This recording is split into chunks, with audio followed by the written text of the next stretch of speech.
Hello बच्चों, math plus institute पे आपका स्वागत है। आज मैं आपको 2025 का एमएसटी सीईटी का कॉम्प्लेक्स नंबर के ऊपर जो अच्छा क्वेश्चंस पूछा है उस क्वेश्चंस के बारे में हम यहाँ पे इस वीडियो में डिस्कस करेंगे। तो चलो स्टार्ट करते हैं। क्वेश्चंस पहले रीड करते हैं। क्वेश्चंस बता रहा है कि the area of triangle whose vertices are the area of triangle whose vertices are iota, cube root of unity that is equal to w and cube root of unity square that is equal to, ये तीनों हमें values दी गई है vertices of triangles की। तो हमें find the area of triangles by using this values करना है। तो हमें सबसे इंपॉर्टेंट बात पता होनी चाहिए कि ये आयोटा जो है, ये आयोटा एक कॉम्प्लेक्स नंबर है जो ए वर्टाइसिस को दिखाता है। तो ए की वर्टाइसिस की अगर बात की हमने, तो ए वर्टाइसिस की अगर बात की हमने कोई ट्राइंगल से, तो इसका मतलब ये 0 प्लस आयोटा है, ये 0 प्लस आयोटा है। अगर बात की W की, तो W अगर बात की तो W के कॉम्प्लेक्स नंबर मुझे पता है, W के वैल्यूज हमें पता है, W की वैल्यू मुझे पता है, ये -1/2 plus iota and cube root square root of 3/2। और मुझे W स्क्वायर भी पता है, हमें W स्क्वायर भी पता है, -1/2 माइनस आयोटा √3/2।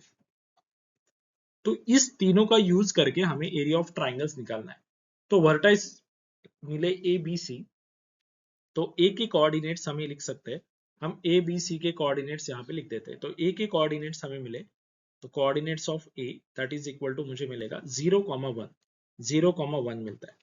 बी के कोऑर्डिनेट्स हमें मिलेंगे, बी इज इक्वल टू, हमें बी के कोऑर्डिनेट्स मिलेंगे -1/2 कॉमा √3/2, ये बी के कोऑर्डिनेट्स मिलेंगे। और हमें सी के कोऑर्डिनेट्स मिलेंगे, सी के कोऑर्डिनेट्स मिलते हैं -1/2 कॉमा -√3/2, हमें सी के कोऑर्डिनेट्स मिले। अब इस कोऑर्डिनेट्स मिलने के बाद इन तीनों का यूज करके हमें सॉल्व करना है। तो बात करते हैं, ये जो कोऑर्डिनेट्स मिले, इस कोऑर्डिनेट्स को एक by using the determinant method of find the area of triangles by using determinant method, तो हम इसको सॉल्व करेंगे। तो हम इसे सॉल्व करते समय किस तरह से करते हैं, चलो बच्चों, ए के कोऑर्डिनेट्स x1 y1, बी को कोऑर्डिनेट मैं सपोज कर रहा हूँ x2 y2 और सी के कोऑर्डिनेट्स को मैं सपोज कर रहा हूँ x3 y3। तो by using determinant method to find the area of triangles, तो हम बात करते हैं, तो एरिया ऑफ ट्राइंगल्स की बात करेंगे। तो एरिया ऑफ ट्राइंगल्स क्या मिलेगा मुझे, मैंने अगर लिखा तो एरिया ऑफ ट्राइंगल्स का formula that is equal to area of triangle ABC, triangle ABC, ABC triangles that is equal to formula 1/2 modulus of x1, x1 into in bracket x1 into in bracket y2 minus y3, y2 minus y3 bracket close plus x2 into in bracket second bracket में मिलेगा y3 minus y1, y3 minus y1, और मुझे x3 plus x3, और third bracket में मुझे मिलेगा y2 minus y1 minus y2, y1 minus y2।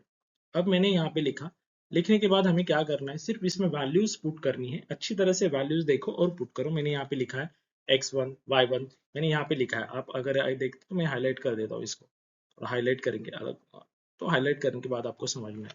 देख लो, ये 0,1 दिस इज x1, ये x1, ये x1 है, ये y1 है, ये x2, ये x2 की वैल्यू है, और ये y2 x3 की वैल्यू है, और ये y3, इस तरह से हमने यहाँ पे रिप्रेजेंट किया है। तो आपको उसकी वैल्यूज यहाँ पे रखनी है।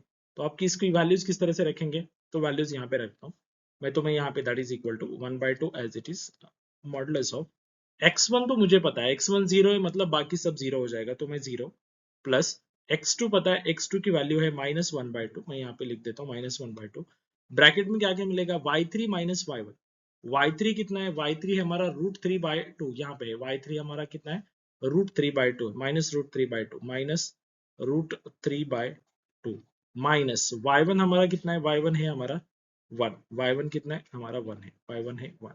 इसी तरह से प्लस x3 की वैल्यू लिखते हैं, x3 हमारा कितना है -1/2, x3 की वैल्यू है -1/2, इस तरह से। और मुझे y1 लिखना है, y1 मेरे पास है 1, y1 मुझे 1 माइनस y2 मुझे लिखना है, y2 है √3/2, y2 है √3/2। इस तरह से मेरे वैल्यू रखने के बाद अब मुझे यहाँ पे सॉल्व करना है। तो मुझे यहाँ पे सॉल्व करने के लिए मैं यहाँ पे इस तरह से लिख देता हूँ। तो इसको पहले सॉल्व करते हैं कि ये क्या वैल्यूज मिलेगी। तो ये is equal to 1/2 as it is लिखते हैं, 1/2 एज इट इज, इसको इसे सॉल्व करने के बाद 0 प्लस -1/2 एज इट इज मैं यहाँ पे लिख देता हूँ, -1/2 एज इट इज, ब्रैकेट का सॉल्व करते, 2 into -1 that is equal to -3 minus -3 -2 -3 -2 upon 2 first bracket ये, और ये प्लस एज इट इज -1/2 और ब्रैकेट में मिलेगा 2 minus √3 2 minus √3 2 minus √3 upon 2 2 minus √3 upon 2 इस तरह से मिला।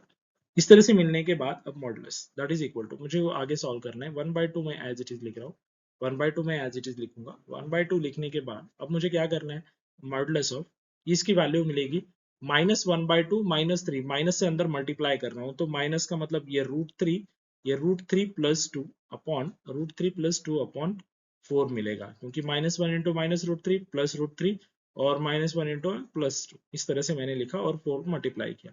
-1/2 से अंदर मल्टीप्लाई करते हैं, -1/2 से अंदर मल्टीप्लाई करने के बाद मुझे मिलेगा ये माइनस से -2 प्लस √3 -2 प्लस √3 अपॉन 4 मिलेगा, अपॉन 4, ये मॉडुलस एज इट इज। इसको सॉल्व करने के बाद हमें मिलता है, देखो इसे ब्लू कलर यहाँ पे ही सॉल्व कर देता हूँ, इसको यहाँ पे थोड़ा ऊपर ही सॉल्व करते हैं इसको, ठीक है। इसको यहाँ पे सॉल्व करने के बाद मुझे क्या मिलता है, इस यहाँ पे सॉल्व कर देते हैं,